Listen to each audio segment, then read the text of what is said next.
என்ன வேணாலும் பண்ணுங்க, அவங்க கணக்கு இருக்காது. இனிமேலாவது திருந்துங்க. இனிமேலும் இப்படி ஒரு சம்பவம் நடக்காம இருக்கிறது திருந்துங்கன்றீங்கல்ல. கிளியரா சொல்லிட்டு அவர் ஸ்டாண்ட் எடுத்துட்டாரு. எனக்கு கொடுக்கப்பட்ட இடம் இங்க நான் வந்து பேசிட்டு போனே தவிர வேற எந்த தப்பு நான் அதை தான் கேட்கிறேன். இதுக்கு மேல என்ன பண்ணணும்னு அவர் கேட்கறாரு. நீங்க 12 முடிஞ்சா என்ன கைது பண்ணுங்கன்றாரு. இதுக்கு மேல என்ன பண்ணுவீங்க? அக்டோபர் 5 முதல் உங்கள் ஜெயச்சந்திரன் இப்போது மிக பிரம்மாண்டமாக கீழ்கத்தலையில். நாம் தமிழர் விஜய் மேல ஒரு கடுமையான விமர்சனத்தை முன்வைக்கிறாங்க. அண்ணன் மட்டும் எங்களுக்கு என்ன பேசுகிற தம்பி ஒரு 1/2 மணி நேரம் சொன்னா உன்னை கொன்னு புதைச்சிருவான், அடுத்த நாளே கட்சியை கலைச்சு போயிடும், அந்த அளவுக்கு வெறி இருக்கணும். பர்சனல் அட்டாக் பயங்கரமா போற மாதிரி இருக்கு. உங்களை நம்பி நின்ற இளைஞர்களை நீங்க கைவிட்டுட்டு ஓடுறீங்கும் போது அது வலிக்குது. நம்ம ஓடி போயிட்டாருன்னு எப்படி ஒரு டிக்ளேரே பண்ணிட்டீங்க? என்னைக்கு அது வீடியோ வெளியிடுறாரு நீங்க சொல்லுங்க. 3 நாளைக்கு அப்புறம் நான் கேட்கிற கேள்வி பாருங்க. EPS அதை ரொம்ப பக்குவமா சொல்றாரு. அவருக்கு மன அழுத்தம் இருக்கும் இல்லைங்க, உடனே எப்படி ரியாக்ட் பண்றீங்கன்னு எதிர்பார்க்கிறீங்க. 72 மணி நேரம் கழிச்சு நீங்க அதை வந்துட்டு ஒரு காணொலி எடுத்து விட்டுறீங்க. அதுல கொஞ்சமாவது பொறுப்புணர்ச்சி இருக்குதா அப்படிங்கறதான் கேள்வி. இல்ல எங்க பொறுப்புணர்ச்சி மிஸ் ஆச்சுன்னு இப்போ நான் கேட்கறது, விஜய் அவர்களால் வர முடியலைங்க. நீங்க சொல்றது போல அவர் பதட்டமா இருந்தாரு, இல்ல வந்துட்டு அவர் வரணும்னு துடிச்சாரு, இவங்க எல்லாம் தடுத்துட்டாங்கன்னு கூட வச்சுக்கோம், காவல்துறை தடுத்துருச்சுன்னு கூட வச்சுக்கோம். 2ஆம் கட்ட தலைவர்கள் அங்கே போயிருக்கணுமா இல்லையா? ஆதவர்ஜுனா என்ன சொல்றாரு, இந்த 41 பேர் செத்து கிடக்கிறது இதெல்லாம் நான் பார்க்க மாட்டேன், கூடைப்பந்து விளையாட்டுக்கு நான் போறேன் அப்படின்னு நீங்க இங்க இருந்து கிளம்பி டேராடூன் இல்லையா? அதுக்கு இருங்க சொல்றேன். தலைவர் புசி ஆனந்த் என்ன சொல்றாரு, மாவட்ட செயலருக்கு எனக்கு சம்மந்தமே இல்லைங்க, இந்த ஏற்பாட்டுக்கு எனக்கு சம்மந்தமே இல்லைங்க, அவரை கைது பண்ணிக்கோங்க, என்ன விட்டுருங்கிறாரு. நான் வரேன், சிக்கல்கள்லாம் இருக்கு, காவல்துறை அனுமதி இதெல்லாம் வாங்க வேண்டியது இருக்கு, வாங்கிட்டு நான் வந்து உங்களை கண்டிப்பா பார்ப்பேன், அவங்களோட அக்கௌண்ட் நம்பர்லாம் கலெக்ட் பண்ணுங்க, எல்லாருக்கும் ஃபண்டு போடணுன்ற அளவுக்கு தாவேக்க தொடர்ச்சியா எங்கிட்டு தானே இருக்கும். 7 நிமிஷம் பேசுறவருக்கு எதுக்குங்க 7 மணி நேரத்துக்கு அனுமதி? விஜய் நோக்கி இவ்வளவு கேள்வி வைக்கிறீங்கல்ல, ஆனா திரு சீமான் அவர்களோ நீங்களாகட்டும் சாட்டை எல்லாரும் காவல்துறை மேலேயோ அரசு மேலேயோ அந்த விமர்சனத்தை வைக்கவே மாட்டீங்க. இன்னும் ஒரு படி மேல போய் முதல்வர் செஞ்ச சம்பவத்துக்கு அப்புறம் நடந்த விஷயங்களை வெளிப்படையா பாராட்டுறாரு, சீமானும் அதை அப்ரிஷியேட் பண்றாரு, அதெல்லாம் பண்றீங்க. ஆனா இங்க விஜய் மேல ஒரு கடுமையான விமர்சனம் வைக்கும் போது தானே அப்ப நீங்க பார்ஷியலா இருக்கீங்களோ? இந்த சமயத்துல அரசு என்ன பண்ணி இருக்கணும் அப்படிங்கறத நீங்க விஜய் இங்க வரக்கூடாது, நேரம் முடிந்து விட்டது, நீங்க பேசக்கூடாதுன்னு தடுத்து இருக்கணுமா? இந்த தலைவர் சீக்கிரம் வராங்க, லேட்டா வந்தாலும் என்ன தவறுன்னு எச்ராஜா கேட்கிறாரு. சரி என்ன விஜய் அப்ப என்ன தப்பு பண்ணிட்டாருன்னு கேக்குறாங்க. சரி பாஜக அவங்களே பாதிக்கப்பட்டு அவங்களே இப்ப அதுல இருந்து வெளியில வர்றதுக்கு ட்ரை பண்ணிட்டு இருக்கும்போது முதலமைச்சர் அதை வந்து வேற விதமா அணுகிறாங்க. நாம் தமிழர் அவங்க மேல ஏறி பொறாண்டு பாஞ்சு அடிச்சு தும்சம் பண்ற மாதிரி இருக்குல்ல. அவங்க அப்படி கூட்டமாக கும்பலாக வர்றதை என்ஜாய் பண்றீங்க, லைட்டை போட்டு ஆஃப் பண்ணி நீங்க என்ஜாய் பண்றீங்கும் போது அவன் இன்னும் அதிகமா பண்றான். நீங்கள் தலைவனாக வழி நடத்த தவறியது தான் நாங்க சுட்டி காட்டிட்டே வந்தோம். உங்களுக்கு ஒரு பொருட்டாவே நினைக்கல, விஜய் பேசவே இல்லை. ஒரு வாரத்துக்கு மேல ஆகி போச்சு, உங்களால் கைது பண்ண முடியலையா? புசி ஆனந்த் எங்க இருக்காருன்னு சத்தியமா உங்களுக்கு தெரியாதா? நிர்மல்குமார் எங்க இருக்காருன்னு உங்களுக்கு தெரியாதா? என்ன உளவுத்துறை வச்சிருக்கீங்க? அப்படி கண்டுபிடிக்க முடியாத அளவுக்கு அவங்க போயிட்டாங்களா? அப்போ நாங்க ஒரு காரணத்துக்காக கைது பண்ணாம வச்சிருக்காங்க, அவ்வளவுதான். கைது பண்ணணும்னு நினைச்சா பிடிச்சிருக்க முடியாதா? தொடை நடுங்குறது திமுக பயந்தாங்கொல்லி ஓட்டு அவங்க பக்கம் சாஞ்சிருமா? ஓட்டு கணக்கு தான் உங்களுக்கு எப்பயுமே, விஜய்க்கும் சரி திமுகவும் சரி. இப்ப நீங்களுமே விஜய் கடுமையா விமர்சிக்கிறது மூலமா நம்ம கிட்ட இருக்கிற 8% ஓட்டுல எதுவுமே அந்த பக்கம் போயிடக்கூடாது, நம்ம வாக்குகளை ஒரு கன்சல்டேட் பண்ணி வச்சுக்கணும்னு அதுக்கு பின்னாடி வேற எந்த அஜெண்டாவும் இல்லையா விஜய் விமர்சிக்கிறது மூலமா? இனிமேலாவது திருந்துங்க. இனிமேலும் இப்படி ஒரு சம்பவம் நடக்காம இருக்கிறது திருந்துங்கன்றீங்கல்ல. கிளியரா சொல்லிட்டு அவர் ஸ்டாண்ட் எடுத்துட்டாரு. எனக்கு கொடுக்கப்பட்ட இடம் இங்க நான் வந்து பேசிட்டு போனே தவிர வேற எந்த தப்பு நான் அதை தான் கேட்கிறேன். இதுக்கு மேல என்ன பண்ணணும்னு அவர் கேட்கறாரு. நீங்க 12 முடிஞ்சா என்ன கைது பண்ணுங்கன்றாரு. இதுக்கு மேல என்ன பண்ணுவீங்க? தி லெஜண்ட் நியூ சரவணா ஸ்டோர்ஸின் தீபாவளி ஆஃபர், பவனுக்கு ரூபாய் 1200 தள்ளுபடி அக்டோபர் 26 வரை. உங்கள் பசியார எங்கள் ருசி பேசும். நியூஸ் கிளிட்ஸ் நேயர்களுக்கு வணக்கம். இன்றைய சிறப்பு நேர்காணலில் நம்மோடு நாம் தமிழர் கட்சியிலிருந்து திரு மருத்துவர் கார்த்திகேயன் நம்மோடு இணைந்திருக்கிறார். அவரை வரவேற்று நிகழ்ச்சிகள் போகலாம். சார் வணக்கம். வணக்கம். தொடர்ச்சியா விஜய் மேல ஒரு கடுமையான விமர்சனம். அப்கோர்ஸ் கரூர்ல ஒரு சம்பவம் நடந்திருக்கு, எல்லா கட்சிகளும் விமர்சனம் இருக்கு. ஆனா எல்லா கட்சிகளை விடவும் நாம் தமிழர் விஜய் மேல ஒரு கடுமையான விமர்சனத்தை முன்வைக்கிறாங்க. பர்சனல் அட்டாக் பயங்கரமா போற மாதிரி இருக்கு. என்ன காரணம்? அதிமுக பாஜக கூட அவ்வளவு விமர்சனங்களை முன்வைக்கல. அதிமுக பாஜகவுக்கு ஒரு காரணம் இருக்குதுங்க. அவங்க வந்துட்டு கூட்டணிக்குள்ள இழுக்கணும்னு நினைக்கிறாங்க, அதெல்லாம் பண்றாங்க. திமுகவுக்கு ஒரு காரணம் இருக்கு. அவங்க வந்துட்டு விஜய்ங்கிற ஒரு புதிய சக்தியை வளர விடக்கூடாது, வீழ்த்தணும்னு நினைக்கிறாங்க. நாம் தமிழர் கட்சிக்கு ஒரு காரணம் இருக்கிறது. இந்த மக்களுக்கு இப்படி ஒரு பேரளவு அவலம் நிகழ்ந்திருக்கு அப்படிங்கும்போது அதற்குண்டான பொறுப்புணர்வு கொஞ்சம் கூட இல்லாமல் இருக்கிறாரு அப்படிங்கிறது தான் கவலை. அப்படி பொறுப்புணர்வு இல்லாமல் இருக்கிறதுனால இது மீண்டும் நிகழ்வதற்குண்டான வாய்ப்புகளை அவர் ஏற்படுத்தி கொடுக்குறாரு. அதுதான் எங்களுடைய கோபமாக இருக்கிறது. இத்தனை உயிர்கள் போயிருக்குது அப்படிங்கும்போது அதை கொஞ்சமாவது பொறுப்பு எடுத்துக்கொண்டு இனிமேல் இப்படி நடக்காமல் இருக்கிறதுக்கு என்னெல்லாம் சாத்தியக்கூறுகள் இருக்குது, அதை எப்படி நாங்கள் முன்னெடுப்போம், அது போன்ற பேச்சுவார்த்தைகள் அவங்க கட்சியே இல்லை அப்படிங்கும்போது உங்களை நம்பி நின்ற இளைஞர்களை நீங்கள் கைவிட்டுட்டு ஓடுறீங்கங்கும் போது அது வலிக்குது. நாங்கள் வந்துட்டு ஒரு சாதாரண ஒரு பொதுமக்களாக இருந்து நீங்கள் பார்த்தீங்கன்னாலே உங்களுக்கு தெரியும், உங்களுடைய கட்சியின் தொண்டர்கள் இத்தனை பேர் இறந்துருக்காங்கங்கும் போது நீங்கள் ஓடி போய் அந்த இடத்துல நின்றுக்கணும். உங்களால் போக முடியலையா, உங்கள் 2ஆம் கட்ட தலைவர்களை அனுப்பிச்சிருக்கணும், 3ஆம் கட்ட தலைவர்கள் அனுப்பிச்சிருக்கணும், மாவட்ட செயலாளர் இல்லை தொகுதி செயலர், அந்த இடத்துல இருக்கிற யாராவது ஒருத்தர் போய் நின்றுக்கணும். நிற்கலை அப்படிங்கும்போது அது வலிக்குது.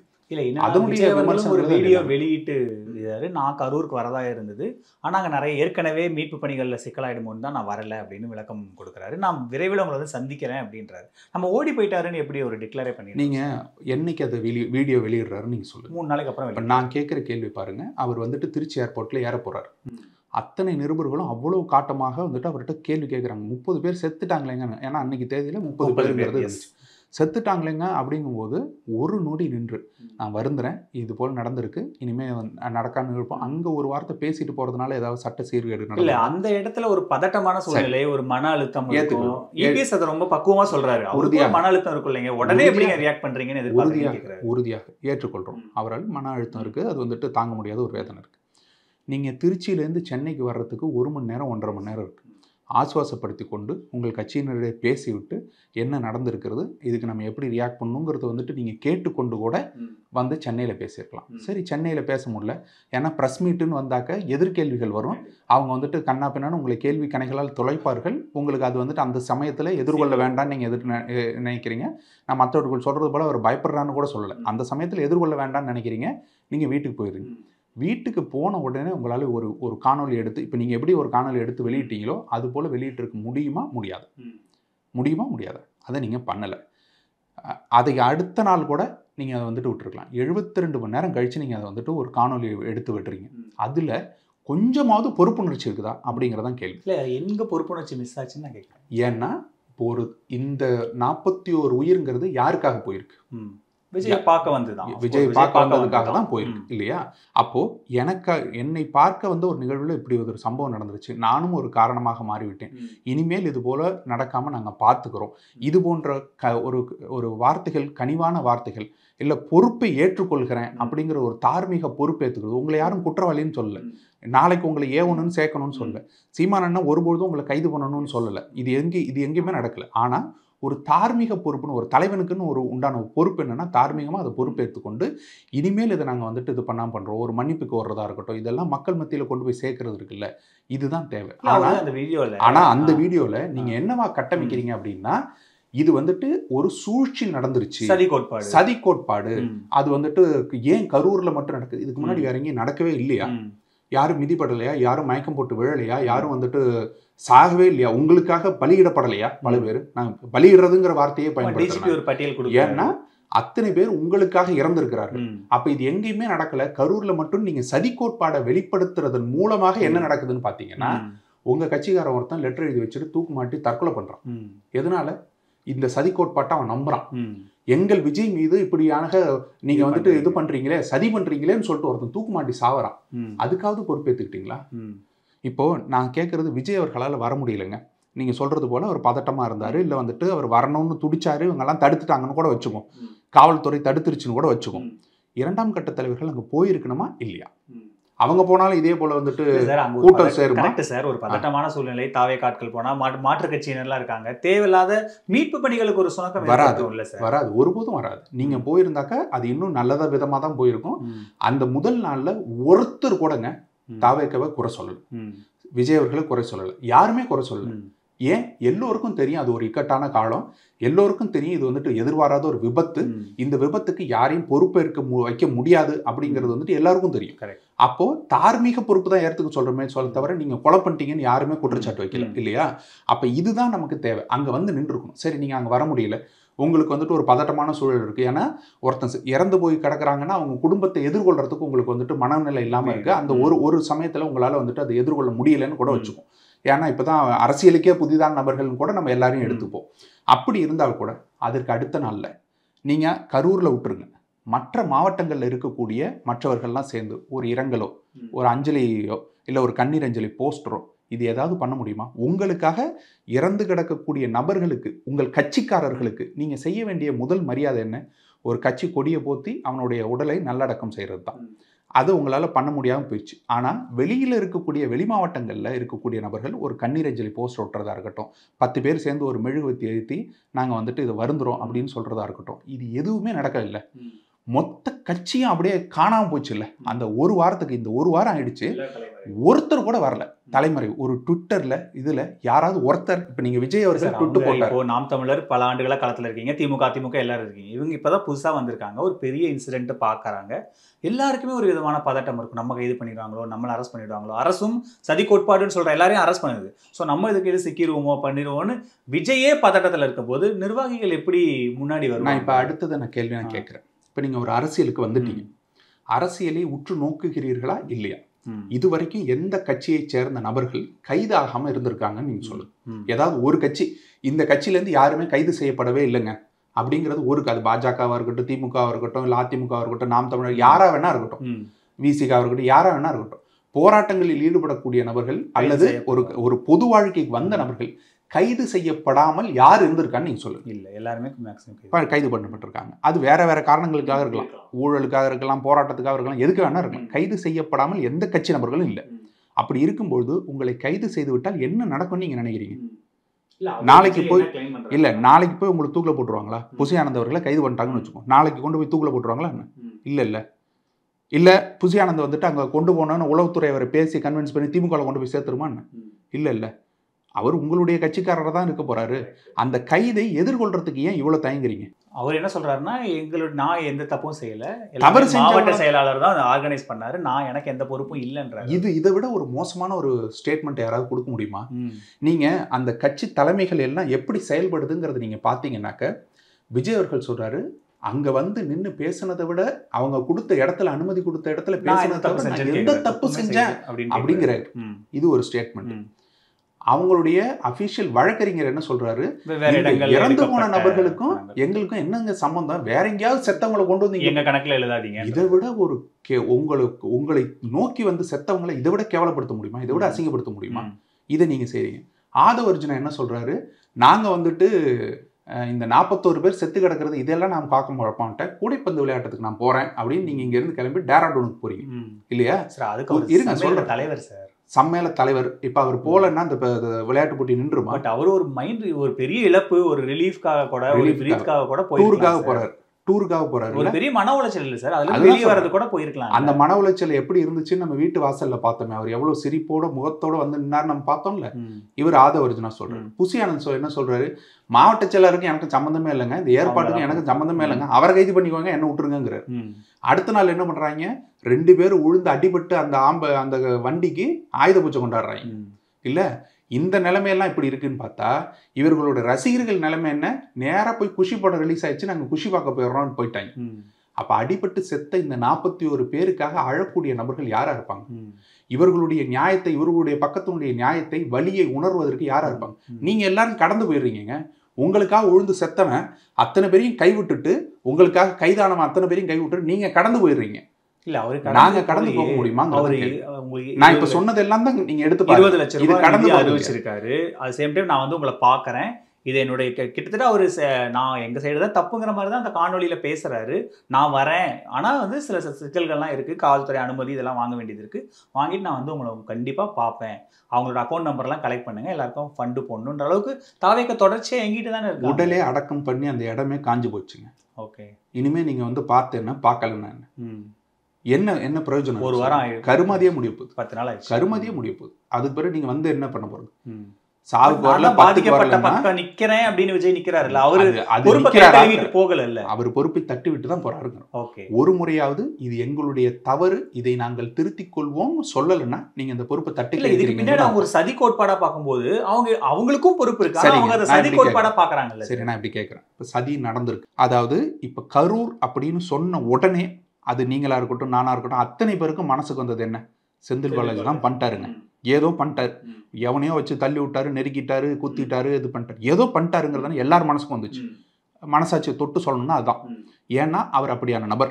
ஆட்சி அதிகாரத்துக்கு வருவதற்காக எந்த எல்லைக்கும் போக முடியும் அப்படிங்கிறத நிரூபித்து திரும்ப திரும்ப தமிழ்நாட்டில் நிரூபித்து தன்னை தக்க வச்சுக்க கொள்ளக்கூடிய நபராக அவர் இருந்துகிட்டு இருக்காரு.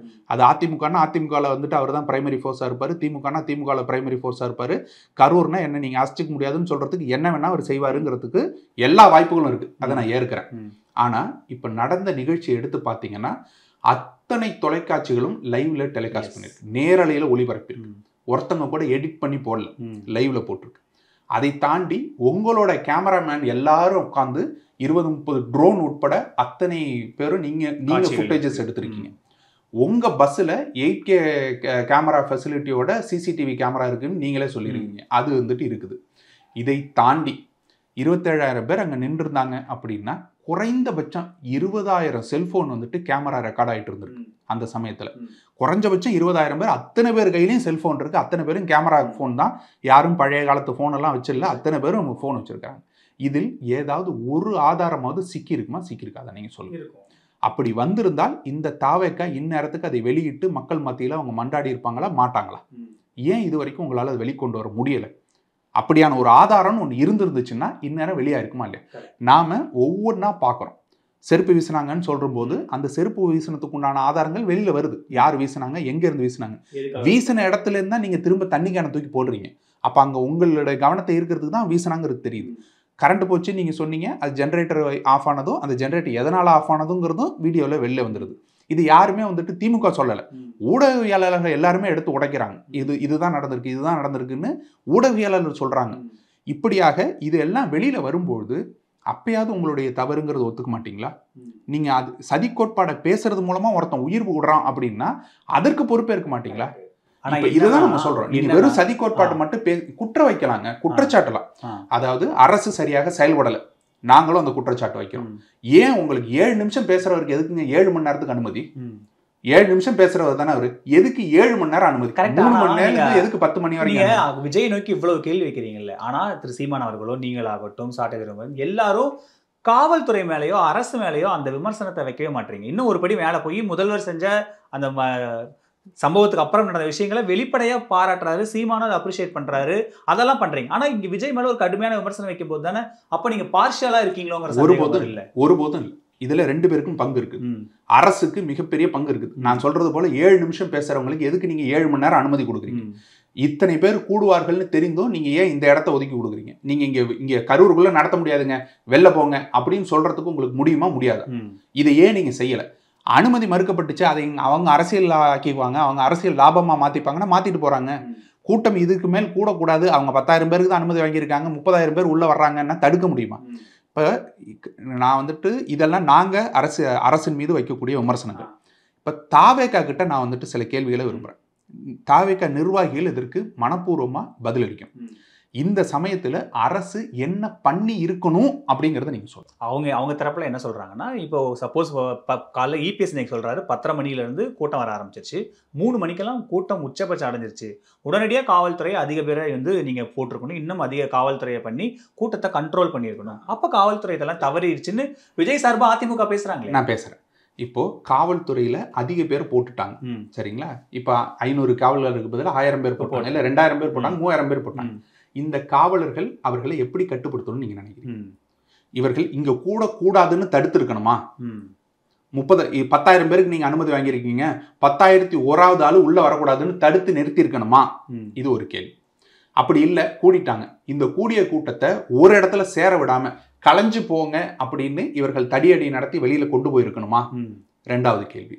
இல்ல அங்க வந்துட்டு தாகத்தோடு நிக்கிறவங்களுக்கு, சாப்பாடு இல்லாம காலையிலேருந்து நிக்கிறவங்களுக்கு இந்த காவல்துறை சாப்பாடு வாங்கி கொடுத்துருக்கணுமா? தண்ணி வாங்கி கொடுத்துருக்கணுமா? இல்ல தாவேக்கா தான் கொடுக்கணும். இதுதான் இல்லையா?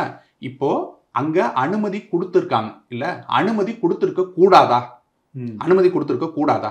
இல்ல விஜய் வர்றதுக்கு இவ்வளவு நேர தாமதம் பண்ணிட்டாரு, அப்போ விஜய் இங்க வரக்கூடாது, நேரம் முடிந்து விட்டது, நீங்க பேசக்கூடாதுன்னு தடுத்து இருக்கணுமா? இதெல்லாம் கேள்விகள். அப்போ தாவேக்காவினர் இதற்கு மனப்பூர்வமா உளப்பூர்வமா நீங்க ஒரு ஆன்சர் சொல்லுங்க. அந்த இடத்துல காவல்துறை என்ன செஞ்சிருக்கணும்னு நீங்க நினைக்கிறீங்க? அதுதான் எங்களுடைய கேள்வி. இல்ல ஏன்னா நீங்க அரசியல் பண்றீங்க, நீங்க அரசியல் பண்றீங்க. அதாவது கரூர்ல மிகப்பெரிய கூட்டம் எங்களுக்கு தான் இருக்குன்னு காமிக்கணுங்கிற அரசியல் நீங்க பண்றீங்க இல்லையா? அந்த கூட்டத்தை உருவாக்குவதற்காக என்னவெல்லாம் செய்ய முடியுமோ எல்லாத்தையும் செய்றீங்க. பல மாவட்டங்கள்லேருந்து நீங்கள் வந்துட்டு ஆட்களை கூட்டு வந்து இறக்குறீங்க. அதை தாண்டி இங்கே வரக்கூடிய நபர்களை வந்துட்டு அந்த இடத்துக்குள்ளே காம்பேக்டாக வரணுங்கிறதுக்காக உங்கள் லைட் அணைக்கிறீங்க. சம்பள நாள்னு தெரிஞ்சு 5 மணிக்கு மேலே தான் எல்லாரும் கூடுவாங்கன்னு தெரிஞ்சு நீங்கள் 7 மணிக்கு வர்றதுக்கு திட்டமிடுறீங்க. எத்தனை மணிக்கு சொன்னது? 12 மணிக்கு சொன்னது 7 மணிக்கு வந்து வரணுங்கிறது திட்டமிடுறீங்க. சம்பள நாள் முடிஞ்சுட்டு எல்லாரும் வரட்டும் அப்படிங்கிறத வெயிட் பண்ணுறீங்க. அதே மாதிரி எந்த இடத்துல எங்களுக்கு சொல்லப்பட்டதோ அந்த இடத்துல தான் போய் பேசுவேன், ஒரு 50 மீட்டர் வெளியில் நிற்க மாட்டேன்னு சொல்கிறீங்க. இது எல்லாம் யார் செஞ்சதுன்னா தாவேக்காவினர் செஞ்சுருக்காங்க. அப்போ இதில் ஒரு துளி கூட தவறு இல்லையா? இதுல ஒரு லேட்டா வந்ததுல எந்த தலைவர் சீக்கிரம் வராங்க, லேட்டா வந்ததுல என்ன தவறுன்னு எச் ராஜா கேக்குறாரு. சரி, என்ன விஜய் அப்படின்னா தப்பு பண்ணிட்டாருன்னு கேக்குறாங்க. சரி, பாஜகவினர் லேட்டா வர்றது தப்பு இல்லை, சரிங்களா? எந்த தலைவரும் யாரும் வந்துட்டு சொன்ன நேரத்துக்கு வரமாட்டாங்க. எல்லோரும் என்ன நினைப்பாங்க, இப்ப இது எல்லாம் சொன்ன இல்லையா, கூட்டத்தை அதிகப்படுத்தி காட்டுவதற்காக நீங்கள் செய்த இந்த காரியங்கள் எல்லாம் எல்லா தலைவர்களும் செய்யக்கூடியதுதான். அது எல்லாரும் சொல்றாங்க, பாரபட்சம் என்று அத்தனை பேரும் செய்யக்கூடியதுதான்.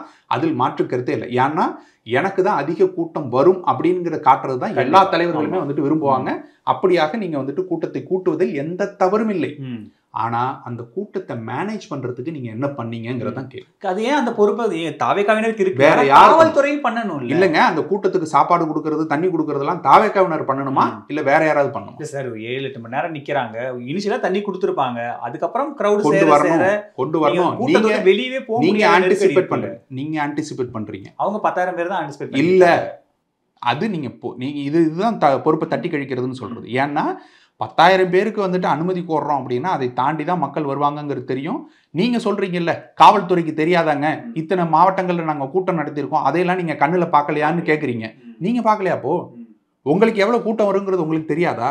இந்த கரூரில் இருக்கிறதுலே அதிக கூட்டத்தை உருவாக்கணும்னு நீங்க நினைக்கக்கூடிய நபர்களுக்கு உங்களுக்கு தெரியாத எவ்வளவு பேர் உள்ள வருவாங்கன்னு. நீங்க உள்ள வந்தா எல்லாத்தையும் போட்டு அடிச்சு உடைக்கிறீங்கன்னு கடைக்காரங்கெல்லாம் மூட்டு ஓடிடுறாங்க. ஒரு தண்ணி கடை கூட ஓபன் பண்ணி வைக்க மாட்டாங்க. ஏன்? நீங்க செய்யக்கூடிய அட்ராசிட்டிஸ். அப்போ அந்த தண்ணி கிடைக்க மாட்டேங்குது. ஒரு கழிவறை வசதி உருவாக்கி கொடுத்தீங்களா? ஒரு மொபைல் டாய்லெட், ஏதாவது ஒரு 10-15 டாய்லெட் எடுத்து வச்சோம்ப்பா, மகளிர்லாம் வருவாங்க காலையிலேருந்து இருக்காங்கன்னு. 12 மணிக்கு நீங்க அனௌன்ஸ் பண்றீங்க. நீங்க அதிகாரப்பூர்வமா ட்விட்டர்லயே அனௌன்ஸ் பண்றீங்க. புசி ஆனந்த் அவர்கள் அடுத்த முதல் நாள் செய்தியாளர் சந்திப்புல முதல்ல சொல்றாரு 12 மணிக்கு தலைவர் பேசுவார். இப்ப இதுல என்ன பிரச்சனை அப்படின்னு பாத்தீங்கன்னா, நீங்க 5 மணிக்கு மாநாடு நடக்கும்னு சொல்லி 4 மணிக்கு ஆரம்பிச்ச கதையெல்லாம் இருக்கு. அப்ப நீங்க ஒருவேளை சீக்கிரமா ஆரம்பிச்சிருவீங்களோன்னு நினைச்சு காலையில 6 மணிக்கே வந்து சேர்ந்த கூட்டங்கள் அங்க இருக்குது. காலையிலேருந்து அவங்க சும்மா இல்லை, பாட்டு பாடுறாங்க, டான்ஸ் ஆடுறாங்க, ஒரு கலை நிகழ்ச்சிகள் போல அதை வந்துட்டு நடத்தி அவங்க கொண்டாட்டமா அதை வந்துட்டு ஈடுபட்டு இருக்காங்க. இதுல எல்லாம் யாருமே தவறு சொல்லலை. அவங்க தலைவரை பார்க்குவதற்காக அவங்க எல்லாரும் வந்துட்டு கொண்டாட்டத்தில் ஈடுபடுறதுல எந்த தவறும் இல்லை, அவங்க பண்ணிட்டு இருக்காங்க.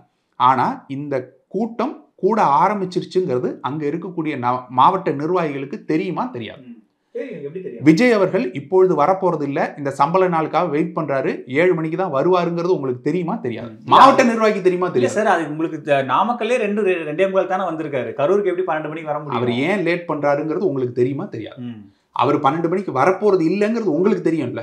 அப்போ ஒரு உணவு ஏற்பாடு அல்லது இதே போல மொபைல் டாய்லெட் வசதிகள் இதெல்லாம் நீங்க ஏற்பாடு பண்ணிருக்கணுமா? பண்ணிருக்க கூடாது சார். நீங்க அந்த மாதிரி கொடுத்திருந்தாலும் திரும்பவும் அங்கேயும் வந்து ஒரு சிக்கல் ஏற்படும். அதை வாங்க இதை வாங்க முந்தி அடிச்சுட்டு வந்து அப்போ இன்னும் நெரிசல் கூட அதிகமா இருக்கலாம், வேற கையாஸ் கூட உருவாகிருக்கலாம். அது எப்படிங்க வரும்? நான் என்ன சொல்றேன்னா, இப்போ ஒரு அரசியல் மயப்படுத்தப்பட்ட கூட்டம் அப்படிங்கிறது இருந்துச்சுன்னா இது போல நடக்கவே நடக்காது.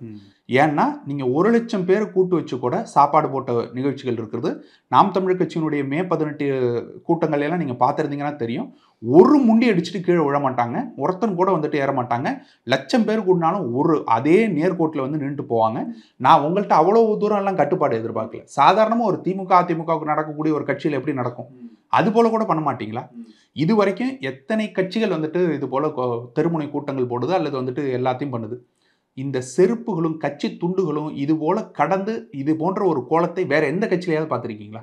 ஒரு ஆர்வ மிகுதியில இருக்காங்க சார். இது வந்துட்டு ஒரு கட்சியாகவே இல்லை, இது வெறும் ஃபேன் கிளப்பா தான் இருக்கு இப்போ வரைக்கும் அப்படிங்கிறத நம்மளால உணர்ந்து கொள்ள முடியும். அந்த ஃபேன் கிளப்பை கட்சியாக மாற்றுங்கள், அரசியல் மயப்படுத்துங்கள்ங்கிறதா எங்களோட விமர்சனம். இல்லை சார், என்னன்னா இப்போ அவங்களே பாதிக்கப்பட்டு அவங்களே இப்போ அதுலேருந்து வெளியில் வர்றதுக்கு ட்ரை பண்ணிட்டு இருக்கும்போது முதலமைச்சர் அதை வந்து வேற விதமாக அணுகிறாங்க. நாம் தமிழர் அவங்க மேலே ஏறி பொறாண்டு பாஞ்சு அடிச்சு தும்சம் பண்ற மாதிரி இருக்குல்ல சார்? பண்றோம். எல்லா பொதுக்கூட்டங்களையும் பேசுறீங்க, உறுதியாக கடுமையான விமர்சனத்தை வைக்கிறீங்க. உறுதியாக பண்றோம். ஏன் அப்படின்னா நாங்க இது வரைக்கும் சொல்லிக்கொண்டே இருந்தோம். உங்கள்கிட்ட வர்றவங்க எல்லாம் வெறும் உங்களுடைய ரசிகர்களாக இருக்கிறார்கள், அரசியல் மயப்படுத்துங்கள் அப்படிங்கறத சொன்னோம். இந்த நிகழ்வுக்கு 10 நாளைக்கு முன்னாடி கொடுத்த பேட்டியில கூட நான் சொன்னேன், உங்க பஸ்ஸுக்கு பக்கம் 2 பக்கம் அப்படி பைக்ல வர்றாங்களே அவளுக்கு நிறுத்தி, ஒரு நொடி நிறுத்தி, என்னுடைய உண்மையான தொண்டர்கள் இது போல வரக்கூடாது, அன்பு கட்டளை இட முடியுமோ முடியாது. பஸ் மேல ஏறி நின்று நான் என்ன விரும்பக்கூடிய நபர்கள், எனக்காக இங்க வந்திருக்கக்கூடிய நபர்கள் இது போல பஸ்ஸுக்குள்ள ஹெல்மெட் போடாம வரக்கூடாது, இது என்னோட கட்டளை சொல்ல முடியுமா முடியாது. சொன்னா அந்த கிரௌட் கேட்கிற மனநிலையில கேட்கணும், கேட்க வைக்கணும். ஒவ்வொரு தலைவர்களும் செஞ்சிருக்கிறாங்க. நீங்க வைகோ அவர்கள் செஞ்சாரா இல்லையா? இப்ப அந்த வீடியோ பரவுதா இல்லையா? விஜயகாந்த் அவர்கள் செஞ்சாரா இல்லையா? வீடியோ பரவுதா இல்லையா? அண்ணன் சீமான் ஒவ்வொரு மேடைக்கும் சொல்றாரா இல்லையா? எப்படி ராணுவ கட்டுப்பாட்டோட நடக்கணுங்கிறது அண்ணன் சீமான் சொல்லி சொல்லி வளர்த்திருக்காரா இல்லையா? நீங்கள் சொல்லி சொல்லி வளர்த்தாதான் அது வளரும்.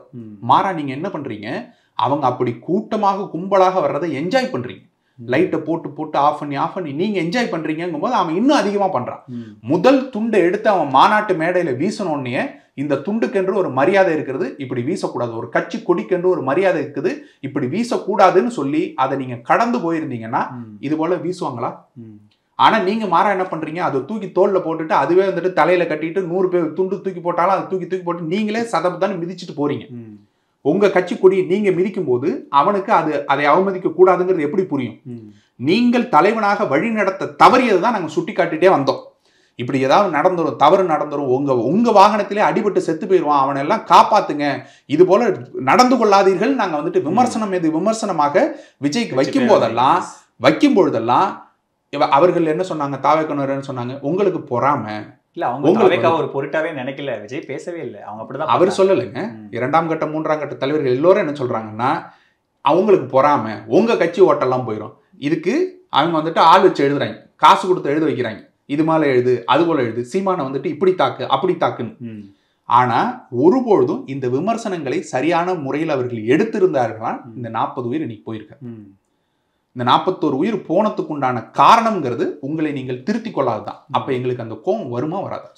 சொல்ல கேட்காம இத்தனை பேரை கொண்டு போய் கொன்னுட்டீங்களாங்கிற கோபம் வருமா வராது? இல்ல சார், இப்ப என்னன்னா கரெக்ட் நீங்க சொல்றது. இப்ப என்னன்னா நம்ம விமர்சனம் எல்லாமே இப்ப பாஜக குழு அனுப்புனாங்க, அவங்க முதலமைச்சர் தான் காரணம், திமுக அரசு தான் காரணங்கிற விமர்சனத்தை வைக்கிறாங்க.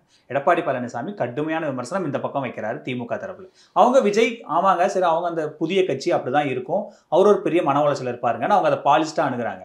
ஆனா கிட்டத்தட்ட நீங்க திமுக கூட்டணி கட்சி மாதிரி பேசுற மாதிரி இருக்கே சார். திமுக உங்களுக்கு ஒரு அசைன்மெண்ட் கொடுத்து அந்த அசைன்மெண்ட் விஜயை போட்டு சாத்துங்கன்னு சொல்ற மாதிரி எல்லாரும் சொல்லி வச்ச மாதிரி ஒரே டோன்ல பேசுறீங்களா? அங்கதானே அந்த பெர்ஃபெக்ஷனிசம் தானே நமக்கு பிரச்சனையா இருக்கு. நீங்க என்ன வேணா நினைச்சிட்டு போங்க. 2-3 நாளைக்கு முன்னாடி அண்ணன் சீமான் அவர்கள் டிஎன்பிசி இதுக்கு முறைகேடுகளை பத்தி ஒரு இது பேசினார். 1 மணி நேரம் 27 நிமிஷம் பேசியிருக்காரு. அந்த வீடியோவை பார்த்து விட்டு திமுகவுக்கு சார்பா நாங்க பேசுறோமா இல்லையாங்கிறது இல்ல சார். திமுகவை நேத்து கூட திமுக பேசினார். நான் சொல்றேன், ஒரு அடி அடிச்சா விஜய 10 அடி அடி இல்ல நான் அதுக்குதான் சொல்றேன். 1 மணி நேரம் 27 நிமிஷம் பேசியிருக்காரு. 2-3 வார்த்தை கூட விஜய் பத்தி பேசிருக்க மாட்டார். விஜய் வந்துட்டு ஒரு 2-3 வார்த்தை கூட பேசிருக்க மாட்டார். மாறாக 1 மணி நேரம் 27 நிமிஷமும் திமுக பத்தி அடின்னு அடிச்சிருக்காரு. உங்க கண்களுக்கு அது தெரியாது. காரணம் என்னன்னா, உங்களுக்கு வந்துட்டு ஒரு கடிவாளம் கட்டின மாதிரி எது வந்துட்டு மீடியாவில் வந்துட்டு கொண்டு போய் ஹைலைட்டாக காமிக்கிறாங்களோ அதை மட்டும் தான் நீங்கள் கண்ணில் பார்ப்பீங்க. அதை தாண்டி அரசியல் பார்க்கணும், ஒரு நியூஸ் பேப்பர் படிக்கணும், யார் எந்த அரசியல் தலைவர்கள் எதை பற்றி பேசுறாங்கன்னு தெரிஞ்சுக்கணும், அதனுடைய முழு பின்னணி என்னன்னு தெரிஞ்சுக்கணுங்கிறதெல்லாம் உங்களுக்கு தெரியாது. அதனால நீங்க வந்துட்டு வச்சுக்கோங்க. நான் சொல்லி முடிச்சிடறேன். இப்போ நாங்கள் திமுகவை திட்டினால் பாஜக கைகூலி, பாஜகவை திட்டினால் கிறிஸ்தவ கைகூலி, இப்ப விஜயை திட்டினால் நாங்க வந்துட்டு திமுகவோட பொட்டி வாங்கிட்டோம் இல்லையா? இப்படியாக நீங்கள் எங்கள் மீது அவதூறுகளை மட்டும் பரப்பிக்கொண்டே போவீர்களே தவிர உண்மையை அறிந்து கொள்ள ஒருபொழுதும் ஏற்றுக்கொள்ள மாட்டீங்க. நான் சொல்றேன், நீங்களே வந்துட்டு ஒரு திமுகவோட கைகூலி அப்படின்னு நான் சொல்றேன். திமுகவுக்கு வாக்கு வாங்கி கொடுக்கறதுக்காக, திமுக ஜெயிக்க வைக்கிறதுக்காக தான் நீங்க அரசியலுக்குள்ளே வந்தீங்கன்னு சொல்றேன். மாற்று கருத்து சொல்லுங்க. அப்ப அப்படி சொல்லிட்டு போலாம்ல, ஆதாரம் இல்லாமல் என்ன வேணாலும் சொல்லிட்டு போலாம். இல்ல சார், இல்லையா? இங்க என்ன பிரச்சனைனா, நீங்க திமுக அந்த சம்பவத்துல 2 சைடுக்கும் இப்போ அரசுக்கு பெரிய பொறுப்பு இருக்கு. ஆனா நம்ம அரசு அந்த இடத்துல இருந்து காப்பாத்தி விட்டுட்டு சம்பந்தப்பட்ட அரசே இதை பெருசா ரியாக்ட் பண்ணல. ஆனா நாம் தமிழர் இதை பெரிய அளவுக்கு எடுத்து நீங்க பேச அரசை காப்பாத்தி விட்டாங்கன்னு யாரு சொன்னா? ஒவ்வொரு விமர்சனங்களையும் அரசையும் சொல்றோம் இல்ல சார். நான் திரும்பவும் கேட்கிறேன், அந்த இடத்தில் காவல்துறையோ அல்லது அரசோ என்ன செஞ்சிருக்கணுங்கிறத சொல்லுங்க. இதை செஞ்சிருக்கணுங்க அரசு அப்படின்னு நாங்க சொல்லுங்க. Correct sir. இப்ப அதுதான் இன்னைக்கு இபிஎஸ் சொல்றாரு. நீங்க வந்து ஒரு போலீஸ் 20 பேருன்ற ஈக்குவேஷன்ல போட்டீங்க. கிரௌட் வரதை பார்த்து நீங்க ஃபோர்ஸ் இன்க்ரீஸ் பண்ணா போலீஸை பார்த்தா மக்களுக்கு இயல்பாவே ஒரு பயம் இருக்கும். அப்படியா இந்த இதெல்லாம் அந்த கூட்டம் அப்படியா இருந்துச்சு? எந்த போலீஸ்காரங்க சொல்ற பேச்சையாவது அந்த கூட்டம் கேட்டுச்சா? போலீஸ்காரங்க இங்க இருந்து ஓரமா நின்னு நீங்க பேசுங்கள்னு சொன்னதுக்கு அந்த போலீஸ்காரங்களை வந்துட்டு திட்டுன வீடியோ இருக்கா இல்லையா? ஒருத்த வந்துட்டு அந்த இபி பாக்ஸ் மாதிரி ஒண்ணு இருக்கு, அது மேல ஏறி உட்காந்துட்டு போலீஸ்காரங்க அவ்வளவு தூரம் பேசும்போது அவங்க கஞ்சா போதையில நிற போதையில உட்காந்துருக்கிறது உங்க கண்ணுக்கு தெரியலையா? அதெல்லாம் போலீஸ்காரங்க கேட்கறதுக்கு சார். அந்த சமயத்தில் போலீஸ்காரங்களா இருந்திருந்தா என்ன பண்ணிருக்கணும்? அடி நிமித்திருக்கணுமா இல்லையா? இறங்கடான்னு அடிச்சிருக்கணுமா இல்லையா? ஏன் தொடர் நடிகை திமுக அரசு ஏன் செய்யல? ஏன் பொத்திக்கிட்டு இருக்கீங்க? இந்நேரத்துக்கு கைது பண்ணிருக்க முடியுமா இல்லையா? இந்த சம்பவத்துக்கு நடந்த ஒரு விஷயம் ஒரு வாரத்துக்கு மேல ஆகி போச்சு, உங்களால் கைது பண்ண முடியலையா? புசி ஆனந்த் எங்க இருக்காருன்னு சத்தியமா உங்களுக்கு தெரியாதா? நிர்மல்குமார் எங்க இருக்காருன்னு உங்களுக்கு தெரியாதா? என்ன உளவுத்துறை வச்சிருக்கீங்க? அப்படி கண்டுபிடிக்க முடியாத அளவுக்கு அவங்க போயிட்டாங்களா? இல்ல ஒரு தீவிரவாத கும்பலையே கண்டுபிடிக்கக்கூடிய அளவுக்கு வந்துட்டு இருக்கக்கூடிய நபர்களுக்கு புசி ஆனந்த் நிர்மல்குமார் எங்க இருக்காருன்னு தெரியாது, இதை நம்ப சொல்றீங்களா? இல்ல அப்போ நாங்க ஒரு காரணத்துக்காக கைது பண்ணாம வச்சிருக்காங்க, அவ்வளவுதான். கைது பண்ணணும்னு நினைச்சா பிடிச்சிருக்க முடியாதா? ஒரு நொடியில பிடிக்க முடியாதா அவங்களுக்கு தொடை நடுங்குறது திமுக பயந்தாங்கொல்லி. இவங்களை கைது பண்ணிட்டாக்கா அவங்களுக்கு பாப்புலாரிட்டி நம்ம தேடி கொடுத்துருமோ, ஓட்டு அவங்க பக்கம் சாஞ்சிருமோ. ஓட்டு கணக்கு தான் உங்களுக்கு எப்பயுமே, விஜய்க்கும் சரி திமுகவும் சரி. இப்ப நீங்களுமே விஜய் கடுமையா விமர்சிக்கிறது மூலமா நம்ம கிட்ட இருக்கிற 8% ஓட்டுல எதுவுமே அந்த பக்கம் போயிடக்கூடாது, நம்ம வாக்குகளை கன்சாலிடேட் பண்ணி வச்சுக்கணும்னு அதுக்கு பின்னாடி வேற எந்த அஜெண்டாவும் இல்லையா விஜய்? ஒரு விஷயத்தை நீங்க புரிஞ்சுக்கோங்க. நாம் தமிழுக்கு விழக்கூடிய வாக்குகள்ங்கிறது கட்சிக்காகவோ எங்களுடைய சீமானன் வந்துட்டு அப்படியே அழகில் மின்னுகிற ஒரு நட்சத்திரம், அவர் வந்துட்டு ஒரு நடிகராக இருந்து அப்படியே உச்சத்துல இருந்து வந்தவரெல்லாம் கிடையாது. பணக்காரர் கிடையாது, கோடீஸ்வரன் கிடையாது. அவர்கிட்ட போய் நின்னோம்னா 4 கோடி நம்ம வாங்கிட்டு போலாங்கிறதுக்கு பணக்காரன் கிடையாது, கோடீஸ்வரன் கிடையாது. நம்ம குடும்பத்தை அவர் பார்த்துப்பாரு, அதெல்லாம் கிடையாது. கொள்கைக்காக வந்தது மட்டும்தான் இந்த கூட்டம். மொத்த பேரும் நாங்க நிக்கிறோம்னா ஒரே காரணம், தமிழ் தேசியம் என்ற கொள்கை, தமிழ் தேசியங்கிறது தான். 1% ஒரு ஓட்டை கூட உங்களால பிரிக்க முடியும். இந்த 8% வாக்குல 1% வாக்குதான் நாம் தமிழர் வராது, ஒருபோதும் வராது. திரைக்கவிச்சில் இருக்கிறவன் நாம் தமிழர் கட்சிக்கு வாக்களிக்க மாட்டான். நீங்க மீண்டும் மீண்டும் என்ன சொல்றீங்கன்னாக்க, நாங்க தான் உங்களை ஓட்டு போட்டு உங்களை வந்துட்டு 8% வாங்க வச்சோம் அப்படின்னா தாவேக்காவினர் எல்லா இடத்துலயும் கிளைம் பண்றாங்க. எதுல இருந்து? இப்போ நீங்க கட்சி அறிவிக்கிறதுக்கு முன்னாடி, நீங்க அரசியலுக்கு எல்லாம் வருவீங்கிறதுக்கு முன்னாடியே நாம் தமிழ் கட்சி 7% வாக்கு வச்சிருந்துச்சு இல்லையா? இப்ப நீங்க மொத்த பேரும் சேர்ந்து வாக்கு போட்டு இந்த 1.5% தான் வந்துச்சுன்னாக்க, நான் சொல்றேன் அப்படின்னா எங்களுக்காக அந்த இடத்துல வாக்குகள் அதிகரிக்கவே இல்லைன்னு வச்சுக்கோம். 1% கூட எங்களுக்காக அதிகரிக்கல. எங்க கொள்கையை கொண்டு போய் நிறுத்துறதுக்காக, அண்ணனுடைய போராட்டங்களுக்காக, அண்ணனுடைய இதுக்காக இத்தனை பேர் சேர்ந்து பேசுவதற்காக யாருக்குமே ஓட்டு விழல. விஜய் போட்ட அந்த ஒரு மைக்கு சின்னத்துக்காக தான் ஓட்டு விழுந்துச்சுன்னே வைப்போம். அப்ப அந்த 1.5% உங்களோட மொத்த வாக்கு, அவ்வளவுதானே? அதை ஏற்றுக்கொண்டீர்கள்னா நாங்க ஏத்துக்கிறோம், உங்களாலதான் வாங்க. நீங்க இளைஞர்கள்னு பாருங்க, விஜய் பின்னாடி திரள்ற இளைஞர்கள், சீமான் பின்னாடி எப்படி அந்த இளைஞர்கள் திரள்றாங்கல்ல, அது வந்து இப்ப இளைஞர்கள் இருந்தாங்க, இப்ப இருக்காங்களா ஓட்டு போட்டுட்டு இருந்தாங்க, இருக்காங்க. அப்புறம் எப்படி தாவேக்காவினர் வாக்கும் இருக்கு, கணிசமா இருக்குன்றாங்க. நாங்க விஜய் பின்னாடி கூட்டத்துல வந்துட்டு நாம் தமிழர் வாக்குகள் இருக்குங்க. இன்னைக்கு செத்தவங்க அத்தனை பேர்ட்டையும் கேக்குறாங்க, நீங்க யாரு அப்படின்னா, நாங்கள் இந்த ஊர்க்காரங்களை தவிர இந்த தாவேக்காவுக்கும் எங்களுக்கு சம்பந்தம் கிடையாது, நாங்க வந்துட்டு இது கிடையாது, பொதுமக்கள் சொல்லிட்டு போறாங்க. எதுக்காக வந்தீங்க? நடிகர் ஒருத்தர் வர்றாருங்க, அவர் வேடிக்கை பார்க்கணும். ஏங்க, ஆட்டுக்கார ஆளுமேல்னு ஒரு படம் வந்ததுக்கு அந்த படத்துல நடிச்ச ஆட்டை ஊரா கூட்டு போறாங்க. அந்த ஆடை பார்க்கறதுக்கு மக்கள் கூட்டமா வருதுங்க. அப்துல் ரஹ்மான் அவர்கள் எழுதுறாரு, இது வந்துட்டு ஆடு வந்துட்டு கம்பீரமாக தான் நின்றது, மக்கள் தான் மந்தையாகி போனார்கள். நீங்க அவ்வளவு விடுங்க, நம்ம கண்ணுக்கு எதிர்க்க சுந்தரா டிராவல்ஸ்னு ஒரு படம் வந்துச்சு. அந்த பஸ்ஸையும் அதுல நடிச்ச எலியையும் கூட்டு வந்தாங்க. எலியை கூட்டு வர்றாங்கிறதுக்கு எங்க ஊர்ல இருந்து புறப்பட்டு நாகப்பட்டினத்துக்கு போறாங்க. எதுக்கு? பஸ் பிடிச்சி மக்கள் அந்த ஓட்ட பஸ்ஸையும் அந்த நடிச்ச எலியையும் பார்க்க போறேன். நீங்க நம்புறது மாதிரி அரசியல் களம் இல்ல. ஓட்டு விழணும்னா கொள்கை வேணும். அந்த கொள்கை கொண்டு நாம் தமிழ் கட்சி நிக்குது. நாங்கள் அதற்காக எல்லாம் இந்த ஓட்டு கணக்குக்குள் நாம் தமிழ் கட்சி வந்ததே இல்லை. நீ போட்டா போடு, போடாட்டி போ, அதுதான் நாம் தமிழ் கட்சியோட நிலைப்பாடு. இங்கே சரியானது எதுவோ அந்த சரியான கருத்தை எடுத்து வைக்க வேண்டிய தேவை இருக்குது. மீண்டும் மீண்டும் நாம் தமிழ் கட்சி இந்த சம்பவத்தை நோக்கி நாங்கள் விமர்சனம் வைக்கிறதுக்கு ஒரே காரணம், பொறுப்பேற்றுக் கொள்ளுங்கள், இனிமேலாவது திருந்துங்கள். இனிமேலும் இப்படி ஒரு சம்பவம் நடக்காம இருக்கிறதுக்கு திருந்துங்கன்றீங்கல்ல. அவரு கிளியரா சொல்லிட்டு அவர் ஸ்டாண்ட் எடுத்துட்டாரு. எனக்கு கொடுக்கப்பட்ட இடம் இதுதான், இங்க நான் வந்து பேசிட்டு போனே தவிர வேற எந்த தப்பு நான் செய்யல. நான் அதான் கேட்கிறேன். இதுக்கு மேல என்ன பண்ணணும்னு அவர் கேக்குறாரு. நீங்க 12 முடிஞ்சா என்ன கைது பண்ணுங்கன்றாரு. இதுக்கு மேல என்ன பண்ணுவீங்க? 12 மணிக்கு அவர் வந்துட்டு பேசுவேன்னு சொன்னது உங்க தப்பு இல்லையா? உங்க தப்பு இல்லையா? கூட்டம் கூடுதுன்னு தெரிஞ்ச பிறகு ஒரு தண்ணி பாட்டில் வாங்கி கொடுக்கறதுக்கு வக்கு இல்லாம நின்னது உங்க தப்பு இல்லையா? கூட்டம் கூடுகிறது உங்க கண்ணு முன்னாடி ஒருத்தன் செத்து உழுவுறான், நீங்க தண்ணி பாட்டில் போட்ட இடத்துல செத்து உழுவுறான்னு தெரிஞ்ச பிறகும் நீங்க பாட்டு பாடி கிண்டல் அடிச்சு கொண்டு இருக்கிறீர்கள் தவிர அங்க இருக்கிறவனை காப்பாற்றணும்னு துடிக்கலையா உங்களுக்கு? அது உங்க தப்பு இல்லையா? உங்களுக்காக செத்தவனை ஒரு வாரம் கழிச்சும் ஒரு நாய் போய் பார்க்கலாம், அது உங்களோட தப்பு இல்லையா? இதெல்லாம் தப்பே இல்லை அப்படின்னு நீங்க சொல்லிட்டு கடந்து போவீங்கன்னாக்கா அதை விமர்சனமே பண்ணக்கூடாதுன்னு எங்கள் மீது நீங்க பாஞ்சு கடிப்பீங்க, புரளுவீங்கன்னா நாங்கள் விமர்சனத்தை வைப்போம். மக்களுக்கு நீங்கள் செய்யக்கூடிய தவறுகளை எடுத்து காட்டுவோம். நீங்கள் இது போல இன்னொரு மந்தையை உருவாக்காதீர்கள் சொல்றோம். ஏன்னா இந்த திருட்டு திராவிட அரசியலிலிருந்து ஒரு மாற்றை உருவாக்கி தமிழ் தேசியங்கிற ஒரு கோட்பாட்டை வச்சு ஒரு புதிய அரசியலை தமிழ்நாட்டில் உருவாக்கி கொண்டிருக்கும் பொழுது திரும்பவும் மந்தை போல ஒரு கூட்டத்தை உருவாக்கி அவர்கள் எல்லாரும் கொண்டு போய் குப்பை போல கொட்டுவீங்கன்னாக்க அதை கேட்க வேண்டிய கடமை எங்களுக்கு இருக்குது. அந்த கடமைக்காக தான் நாங்க பேசுறோம். மந்தைன்றீங்க, ஆனா அவருக்கு வர கூட்டத்தை பாக்குறீங்களா? கட்டுக்கடங்காத கூட்டம் சார். அவர் ஒரு கல்ட் ஸ்டேட்டஸ்ல அவங்க வைக்கிறாங்க. அதனாலதான் அந்த மந்தைன்னு சொல்றோம். அதனாலதான் அந்த மந்தைன்னு சொல்றோம். ஒரு தலைவனாக ஃபாலோ பண்றாங்க. ஒரு கண்ணை மூடிட்டு ஃபாலோ பண்ண கூடாதுங்க யாரையுமே. அது அவர் மேல இருக்கிற பிரியம், அவர் ஒரு கரிஷ்மாவா அப்படி கிடையாது. எந்த ஒரு நபரையும் நீங்க கண்மூடித்தனமாக ஃபாலோ பண்றேன்னு சொல்றது ஏற்கவே கூடாது. கருத்துக்களை ஏறுங்க. தமிழ்நாட்டில் அவர்கள் எடுக்கக்கூடிய தவறா இல்லையா? தமிழ்நாட்டுக்கு இருந்திருக்கு. தவறா இல்லையா? தவறு சரின்றது தேர்தல் அரசியல்ல வெற்றி நோக்கி போகும்போது தவறு சரிங்கிறதெல்லாம் அவங்கவங்க பார்வையில ஒரு விஷயத்தை பாருங்க. வெற்றி மட்டுமே சரி கிடையாது. எப்பொழுதும் வெற்றி மட்டுமே சரி கிடையாது. தவறுகள் தான் வென்று கொண்டே வருது. காசு கொடுத்து வெல்றவன் எல்லாரும் தவறு தான். அந்த தவறை கேட்க வேண்டிய கடமை ஒரு அரசியல் கட்சியாக, நேர்மையான அரசியல் கட்சியாக எங்களுக்கு இருக்கான்னா இருக்கு. அதனாலதான் கேட்கிறோம். நீங்க எங்களை கேள்வியே கேட்க கூடாதுன்னு சொல்றீங்கன்னா நீங்க யாரு? மக்களுக்கு ஒரு நல்ல விஷயங்களை சொல்லவே கூடாதுன்னா யாரு? கேட்கலாம், விஜய் விமர்சிக்கலாம். ஆனா நீங்க விஜய் மட்டுமே விமர்சிக்கிற மாதிரி நாங்க எல்லா பக்கமும் தான் விமர்சிக்கிறோம். நீங்க உங்களோட கடிவாளம் அதிமுக பாஜக விஜய்க்கு சப்போர்ட் பண்றாங்க. அந்த சைடு நம்ம பார்வையே திரும்பல. அரசுக்கு பொறுப்பு இருக்கு. அந்த பக்கம் நாம எதுவும் சொல்ல மாட்டோம். ஒரு அடி அடிச்சுட்டு விட்டுறோம். சரி, விசிகா எல்லா கூட்டங்களையும் விஜய் விமர்சிக்கிறோம். விசிகா என்ன பண்ணுது சொல்லுங்க. விசிகா என்ன பண்ணுதுன்னா விசிகா அவர்கள் வந்துட்டு ஒரு கூட்டணியில இருந்து கொள்றாங்க. அவங்க திமுக விமர்சிக்கிறாங்களே. அவங்க விமர்சிக்கிறாங்களா? விஜய் கைது பண்ணலன்னு கேக்குறாங்கல்ல. அப்போ அது வந்துட்டு ஒரு பொது பார்வையாக தான் எல்லா கட்சிகளும் அவர்களோட பார்வைகள் வைப்பார்கள். அவங்க கூட்டணியில் இல்லைன்னு சொல்லிடுவீங்களா?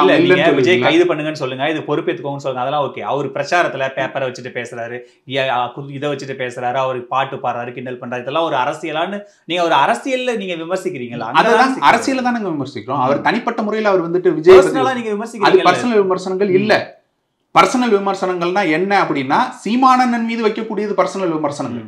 அது போல உங்கள் மீது ஒரே ஒரு நபர், நாம் தமிழ் கட்சியிலிருந்து ஒரு நபர் நீங்க வந்துட்டு விமர்சிப்பாங்க. திமுக காரங்க வைப்பாங்க உங்களை வந்துட்டு நடிகைகளோட இல்ல வந்துட்டு பல பேரோட ஒப்பிட்டு திமுக காரங்க வைப்பாங்க. நாம் தமிழ் கட்சிக்காரங்க இது வரைக்கும் ஒரே ஒரு விஷயத்தை பர்சனலா வச்சிருக்காங்க. நம்ம அவருடைய அந்த அரசியல் ஆளுமை நம்ம கொஸ்டின் பண்றோம். அரசியல் ஆளுமை எங்க இருக்குன்னு சொல்லுங்க. அரசியல் ஆளுமைன்னா என்னங்க? இதே போல ஒரு சம்பவம் நாம் தமிழ் கட்சியில நிகழுது. விக்னேஷ் அவர்கள் தீக்குளித்து இறந்து போகிறார். அத்தனை பத்திரிகைகளும் அங்க வந்து நின்று அண்ணனை குறை சொல்லி போல மொச்சு எடுத்து நீங்கள் தான் காரணம், உணர்ச்சிகரமாக நீங்க பேசிட்டீங்க, உங்களால தான் தூண்டப்பட்டு இறந்து விட்டார், நீங்க தான் கொலைக்கு காரணங்கிறாங்க. அந்த இடத்துல நின்று பதில் சொல்லணும். அந்த இறந்த உறவோட நிக்கணும். அவர் வந்து கதறும் போது, உறவினர்கள் வந்து கதறும் போது கை விட்டுட்டு ஓடாம எதிர்கொள்ளணும். அதுதான் அரசியல் தலைமைங்கிறது. அதுதான் அரசியல் ஆளுமைங்கிறது. ஆளுமைன்னா என்ன? உங்களால் ஒருவர் வந்துட்டு அது வந்துட்டு நீங்க கொலை பண்ணதா அர்த்தம் கிடையாது. ஆனா உங்களால் ஒருவர் இறந்து விட்டாரே, ஆனால் அவருக்காக நீங்க நிக்கணும். இன்னைக்கு வரைக்கும் நாம் தமிழ் கட்சி ஆண்டுதோறும் அவருக்கு மலரஞ்சலி செலுத்துது. ஏன் செலுத்துது? ஏன்னா அது எங்களுக்காக போன உயிருங்கிறது எங்களுக்கு தெரியும். இந்த போராட்டத்தை நீ இருந்து நடத்தியிருந்தா இன்னும் 10 பேர் இருந்திருந்தாக்க அது எனக்கு பலன்டான்னு சொல்லி இனிமேல் இப்படி ஒரு சம்பவம் நடக்கக்கூடாது. என்னை நோக்கி வரக்கூடியவர்கள் நீ நின்று வேலை செஞ்சாதாண்டா எனக்கு பலம், நீ போயிட்டீன்னா பலம் இல்லைன்னு அத்தனை பேருக்கும் அதை பாடமாக படிப்பிச்சு மீண்டும் இது போல ஒரு சம்பவம் நடக்கக்கூடாதுங்கிறதை அண்ணன் உறுதிப்படுத்துகிறார். எப்படி? அதை பொறுப்பேற்றுக் கொண்டதன் மூலமாக. எங்களால் ஒரு தவறு நிகழ்ந்து விட்டதுங்கிறத பொறுப்பேற்றுக் கொண்டதன் மூலமாக தான் அதை சரி செய்ய முடியும். அந்த பொறுப்பை ஏற்றுக்கொண்டால்தான் அதுதான் அரசியல் ஆளுமை, அதுதான் தலைமை. இது ஒரே விஷயங்க. ஒரு பஸ் போகுது, 2 பேர் உழுந்து உங்க வீல்ல அடிபடுறான்னாக்க எந்த அரசியல் தலைவராது கடந்து போவானா? ஒரு நொடி நிறுத்தி அது என்னங்க ஆச்சு, எந்திரிச்சிட்டானா இல்லையா, போவானா இல்லையா?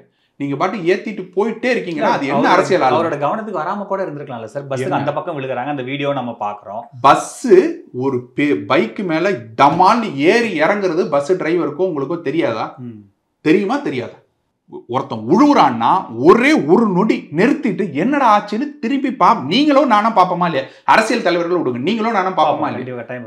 நீங்க பாத்தீங்களா? அதுதான் உங்களுடைய அரசியல் ஆளுமையா? உங்களுக்கா எவன் செத்தா என்ன எனக்கு என்ன? நீங்க வந்துட்டு தேர்காலில் போடுற மாதிரி நீங்க போட்டுட்டே இருங்க, நான் ஏறி போயிட்டே இருக்கேன் அப்படின்னு நீங்க நினைச்சீங்கன்னாக்க உங்களை கேள்வி கேட்கக்கூடாதா? உங்களுக்கு அரசியல் ஆளுமை இருக்குதா? இதெல்லாம் உடைச்சு காட்ட வேண்டாமா மக்கள்கிட்ட? அதை தான் நாங்கள் செய்வோம். நிச்சயமாக இது எல்லாத்தையும் நாங்கள் தோலுரித்து காட்டுவோம். ஏன் காட்டுறோம்னா இனிமேல் இப்படி ஒரு சம்பவம் நடக்கக்கூடாது. இதை தடுத்து நிறுத்தும். நீங்களும் ஒரு நல்ல பாதையை தேர்ந்தெடுங்க.